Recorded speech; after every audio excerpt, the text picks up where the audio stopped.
Olá, meus irmãos da Fraternidade Espírita Candeia de Maria, mais uma terça-feira, última semana de setembro, início de primavera 2022. Então vamos hoje conversar um pouco, conversar entre amigos, entre pessoas e buscar refletir um pouco sobre o que verdadeiramente nós somos, o que estamos fazendo aqui, para que estamos aqui, para onde queremos ir. São breves momentos aqui, são apenas alguns minutos, que não busco aqui dar respostas, mas eu gostaria de conseguir fazer conjecturas, fazer com que cada um pudesse pensar e refletir um pouco. Porque muitas vezes na existência que vivemos, o nosso dia a dia, a gente simplesmente vive ou sobrevive. Tem uma palestrante, filósofa, bastante conhecida no YouTube, e Lúcia Helena Galvão, Nova Acrópole, o canal que ela utiliza, ela diz que quando ela estava com em torno de 9 anos, ela sentada com a mãe, um dia à tarde, ela estudava de manhã e vendo Sessão da Tarde. E aí passou um filme dos indígenas. E os indígenas então estavam fazendo um ritual, ao qual eles dançavam em volta de uma fogueira, abaixavam-se, levantavam-se, dançavam e cantavam. Abaixavam-se, levantavam, dançavam e cantavam. Para que conseguissem, com aquele ritual, fazer com que as águas que estavam poucas na região pudessem chover dentro da sua tradição e da sua crença. E daí a Lúcia Helena Galvão, lá com seus 9 anos, disse para a mãe: olha, eu vivo igualzinho esses índios aí estão fazendo a mesma coisa. Como assim, filha? O que tu quer dizer com isso?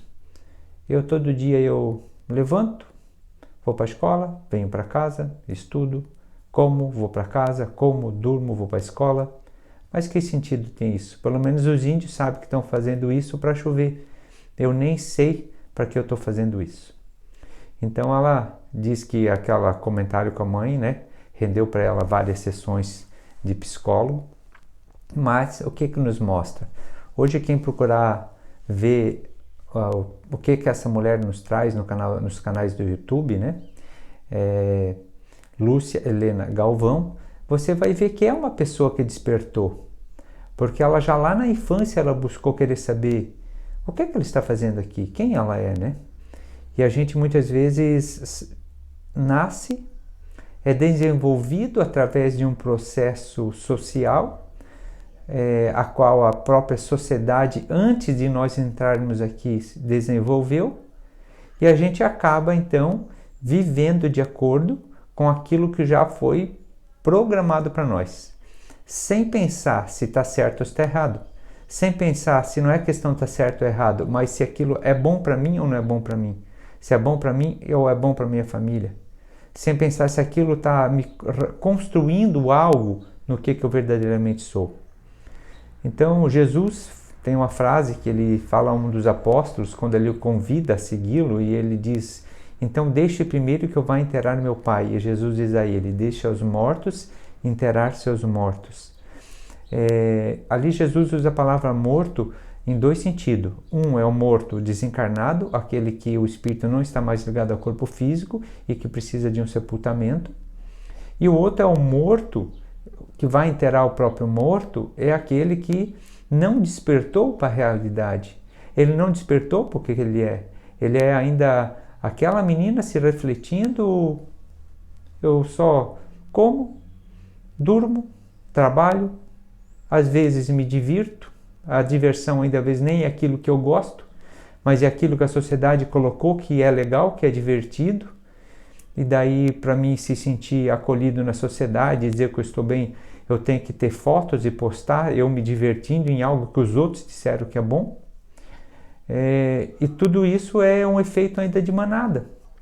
Ele é um efeito, vamos dizer, quem já viu aí na internet aquelas grandes migrações, aqueles gnus muitas vezes correndo, fazendo a migração, o que é o efeito de manada. Um vai começar a correr, os outros vão correr também. Eles não vão querer saber o porquê está correndo, para onde está correndo, eles simplesmente vão correr.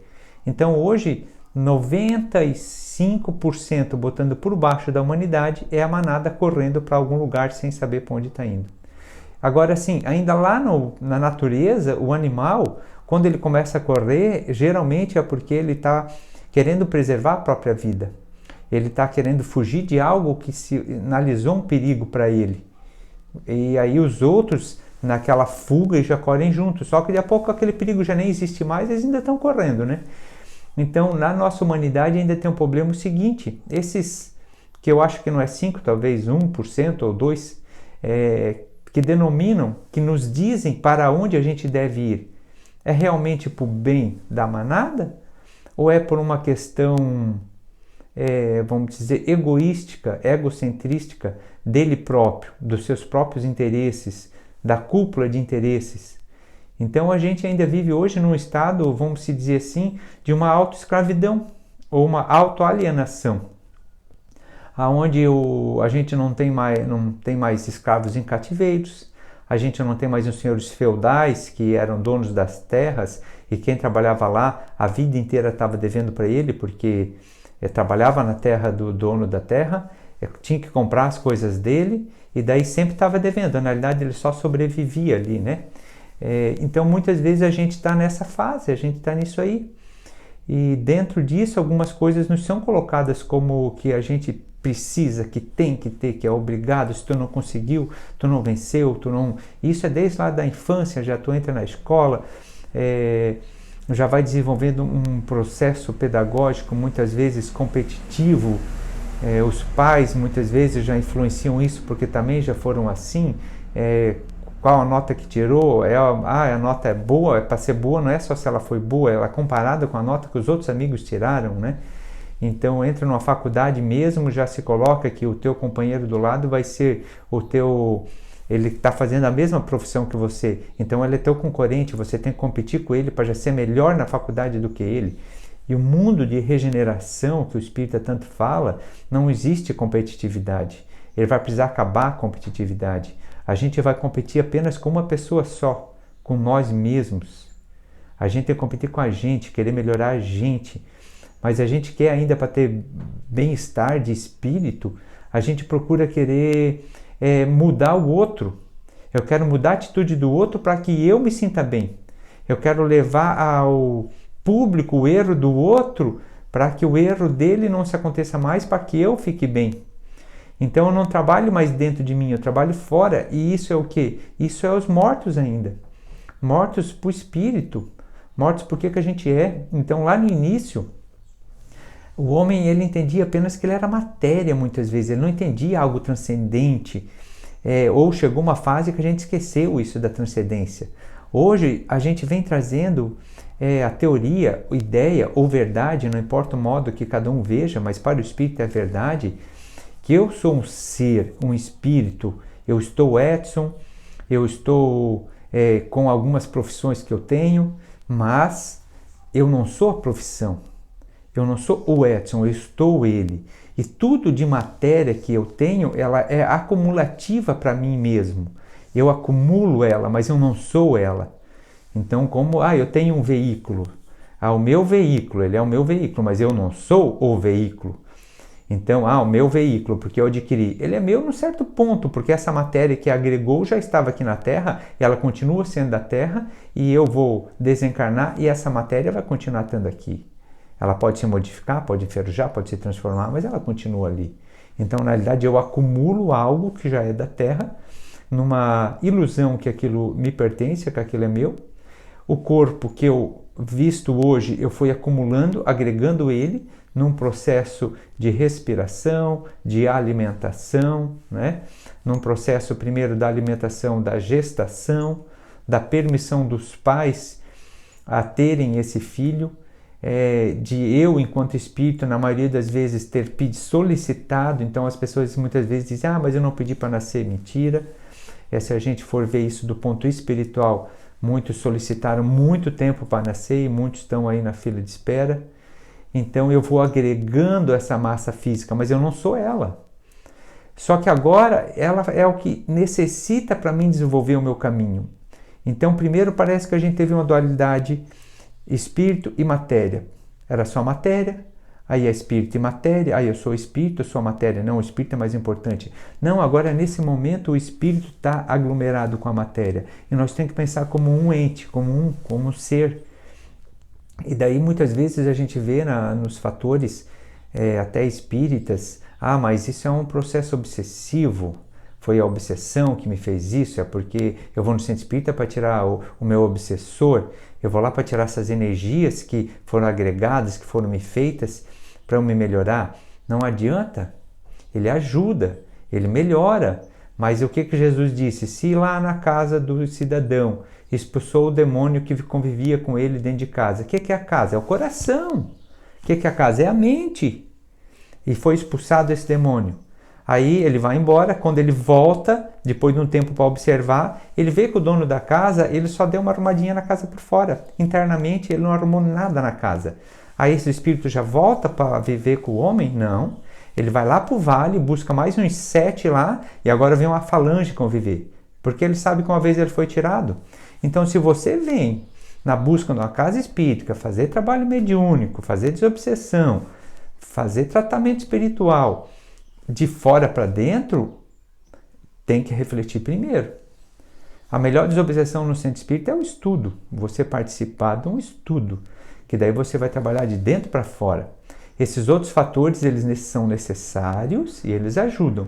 Mas a partir do momento que eu perceba que eu preciso me melhorar, eu preciso fazer a minha parte. Enquanto eu acho que o outro vai fazer a minha parte, é até perigoso. Porque o que Jesus disse, daí eu vou lá, eles vão tirar, vão recolher aquele espírito que estava comigo, vivendo na minha mente, pela minha abertura de energia para com isso, o que vai acontecer? Esse espírito ele vai ser tirado, vai ser acolhido, vai ser tratado, vai ser muito bom para ele. Mas se eu não mudar, de repente esse espírito, se ele não assimilar o processo de tratamento dele, ele continuar com o estado de vingança, ele vai voltar com ajuda, para que ele não seja mais tirado. Daí ele não está mais sozinho. Então a gente precisa ter muito cuidado. A gente precisa começar a trabalhar dentro de nós. Se uma atitude do outro me fez mal, o porquê ela me fez mal? O que aconteceu com essa atitude que o outro me fez? O que gerou, aonde em mim tocou aquilo? É isso que eu tenho que trabalhar. Tem um guru na internet também, que ele vai falar assim, é engraçado você ter ódio de alguém, querendo que o outro muitas vezes, e às vezes nem é um ódio consciente, às vezes eu estou ainda me enganando a mim próprio, dizendo não, eu já perdoei, mas e lá dentro o que eu sinto? Ela não tem como mentir. Você consegue passar pela pessoa e pelo menos dar um bom dia e um sorriso? Você consegue rezar para ela? Então não há perdão se você ainda não consegue fazer isso. Jesus disse que nós precisávamos amar os inimigos. É fácil? Não é fácil, mas ele precisa partir de um processo do que eu faço. Então quando eu sinto lá dentro aí essa questão, e eu sinto o ódio de alguém, é a mesma coisa eu tomando veneno, diz o guru, querendo que o outro morra. E daí, quando eu faço isso, eu posso comer, diz o guru, a melhor comida que eu tenho. Mas essa comida pode se tornar veneno dentro de mim. Porque é a energia que eu estou sentindo. E às vezes a gente faz o que chama Freud, é uma defesa do ego, a gente recalca isso e a gente joga no inconsciente. E daí a gente diz que resolveu. Só que daí eu fico transferindo essas cargas energéticas para outras atitudes de outras pessoas. Porque às vezes a minha religião me diz que eu tenho que perdoar. E daí a religião diz que eu tenho que perdoar. E eu acho que eu já sou bom. E eu me engano a mim mesmo. E daí eu fico gerando essas energias como cargas de transferências sobre as atitudes de outras pessoas que não tem nada a ver com o meu problema. Com a minha falta de perdão, com a minha falta de trabalho em mim mesmo. Então, o que seria um propósito disso tudo? Qual uma regra de solução, né? A gente só falou aqui de problema. Uma vez a dona Dora, em uma conversa fraterna, que é uma das trabalhadoras do Operários do Bem, vice-presidente lá já há bastante tempo, ela me disse assim, filho, como é que tá as tuas 4 linhas? Eu adquiri 4 linhas, dona Dora. E isso eu nunca esqueci e eu uso muito aqui para as pessoas que fazem conversa com a gente, né? Primeiro, família. Você está tendo prioridade para a família? Prioridade é ter tempo para ela e ter tempo de qualidade. É você ter o tempo que é dela, não ser substituído por nada. Como é que está o tempo do trabalho? A prioridade. Você tem prioridade para o trabalho? E principalmente você consegue deixar o trabalho no trabalho? Você leva o trabalho na mente para todos os lugares que você vai? Terceiro, como é que está a religiosidade? Não importa a religião que você tem, a melhor é aquela que você se sente bem, aquela que te leva a Deus. Mas religião não é ritual, não é exterior, não é dízimo, não é você dizer que foi ou o tempo que você teve em uma casa religiosa ou não. Religião é o ato de conectar-se com Deus em si próprio, com você, com a sua família. Então, em sociedade, é bom, a gente se encontra em sociedade para poder comunhar isso. Só que assim, se eu faço isso apenas no dia da missa, apenas no dia da palestra no centro espírita, apenas no dia do culto lá na igreja evangélica, e daí para fora acabou-se, então eu não tenho prioridade de religião. Qual a tua prioridade de religiosidade? De se conectar e agradecer a Deus todo dia quando for dormir. De agradecer a Ele todo dia quando acordar. De ter um dia na sua casa com a sua família e fazer o evangelho no lar e praticar ele realmente.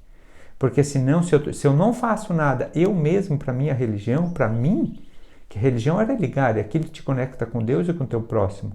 Se eu estou indo apenas no templo para exercitar minha religião, eu estou nessa fase que eu quero que os outros façam para mim.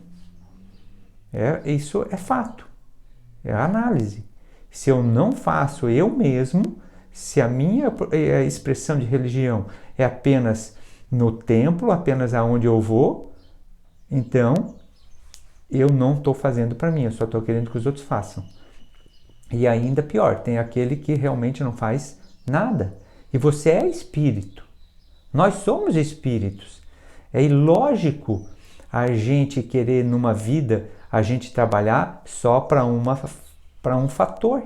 Qual deles seja. Se eu quiser trabalhar apenas por religioso, eu vou passar fome, vou ter problema. Se eu quiser ficar apenas com a família em casa, eu não vou poder sustentar a família. Então não é que um é mais importante que o outro, mas todos precisam. E a quarta é o repouso, que é uma lei de Deus. Então, as 4 linhas: prioridade, família, trabalho, religiosidade e lazer e repouso. Se você conseguir botar na tua vida isso, pode ter certeza, tu vai continuar tendo dificuldade, mas você vai vencer. Com certeza. Você vai vencer. E aí, enquanto tratamento para nós buscarmos ajuda, muitas vezes, do ponto que a gente chegou, a gente não sai sozinho. Então, a gente precisa, muitas vezes, a obsessão hoje, ela já é uma patologia clínica regulamentada no livro CID-10, Código Internacional de Doenças, item F44/3, transtornos de possessão. Então, a gente muitas vezes precisa trabalho de desobsessão, precisa. A gente precisa tratamento magnético, que ajuda, né? As aplicações, os passes. A nossa casa, por exemplo, ela necessita passar por conversa fraterna. O passe, você simplesmente vem receber. Tratamento de magnético, de aplicação, que é um tratamento mais específico, determinado, e os tratamentos de obsessão, você precisa passar por uma conversa fraterna. Mas muitas pessoas, elas nem querem vir na conversa. Elas não querem escutar. Elas só querem que alguém marque o tratamento para ela. Então, será que esse tratamento vai resolver? E a gente, então, é chato. A gente diz não, diz não, diz não. Por quê? Porque a gente quer ser ruim para as pessoas? Não, porque a gente quer ser bom para as pessoas. A gente não quer que as pessoas simplesmente passem a mão na cabeça. A gente quer que elas se curem. E nós não podemos curar ninguém. Mas cada pessoa pode se curar. E a casa espírita, ela pode ajudar para isso, né? Outras instituições também. Mas dentro disso, há situações que você vai precisar de psiquiatra ou algum neuro para te oferecer algum remédio de acordo com o desequilíbrio mental que possa estar tendo. A nossa mente é uma usina química. E a química no nosso corpo, ela prejudica muito quando ela não está em equilíbrio. A outra situação, você muitas vezes vai precisar também de tratamento psicológico. Você vai precisar trabalhar o psique, a mente. Então, o que seria? Psiquiatra trabalha físico, psicológico vai trabalhar o psique, a mente, Espiritismo, Centro Espírita, ou seja, vai trabalhar a parte espiritual. Então, é um tripé. Só que daí no contexto, saia do coitadismo. Você mesmo precisa se ajudar. O Evangelho de Jesus tem todas as receitas ali, tem tudo. Mas a gente sozinho ainda não consegue beber realmente daquilo e compreender. A gente precisa de ajuda e a gente está aqui também para ajudar, como a gente também é ajudado. Não é porque eu sou aqui da Casa Espírita, eu estou falando que eu não preciso disso tudo que eu falei para vocês. A nossa palestra geralmente é em cima daquilo que a gente está vivendo, eu pelo menos. Não em cima do que eu acho que os outros necessitam, mas geralmente em cima do que no momento a gente está vivendo. Então, os ouvidos mais próximos da minha boca são os meus mesmos. Então, mas se em algum momento eu atingir você com algo que até te incomodou, é porque justamente ali você precisa, ali você está necessitando. E é isso que eu queria. Muito obrigado pela atenção, fiquem com Deus e até a próxima então.